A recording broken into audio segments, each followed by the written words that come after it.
many things that companies can learn from Silicon Valley. One of them is this idea that you've got to collaborate and really unlock the skills in your organization so that the people who have the right skills can be working on the right things regardless of which team they're in. So I think that many bigger, older companies tend to have a hierarchy and a strict structure where people are locked into their particular team or department.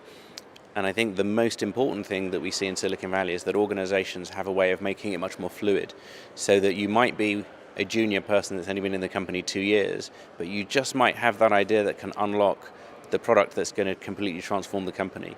So I think that's one of the key things for people to learn.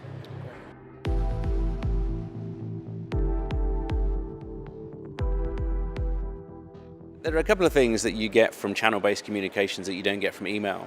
One I talked about is this sense of immediacy and synchronous communication.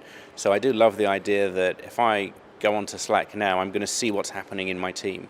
There'll be people talking and commenting on things and sharing knowledge in a way that with email that doesn't happen. Email is people communicating typically with me or a small group of people. I read it, oh, that email might be 2 or 3 hours old. If I go into Slack or Skype for Teams or any of these collaborative tools, I get an opportunity to see things happening in real time. I think the other benefit is knowledge gets shared much more quickly. So the beauty of people putting a link into an environment like Slack is that you can read it, you can click on a link, you can go to the website, you can come back and make comments, and very quickly knowledge is shared. That's a very powerful thing for most organizations.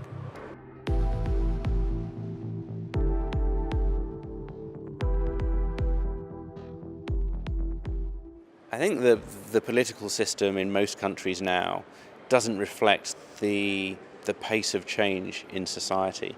And so, there has been, in many parts of the world, there have been some quite big seismic shifts. There was a surprise result in Britain with the Brexit vote. There was a surprise result in the United States election.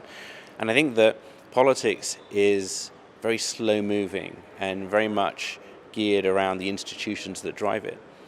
The world has problems today that need to be resolved. Climate change being an example. We talked about people losing limbs through acts of war earlier.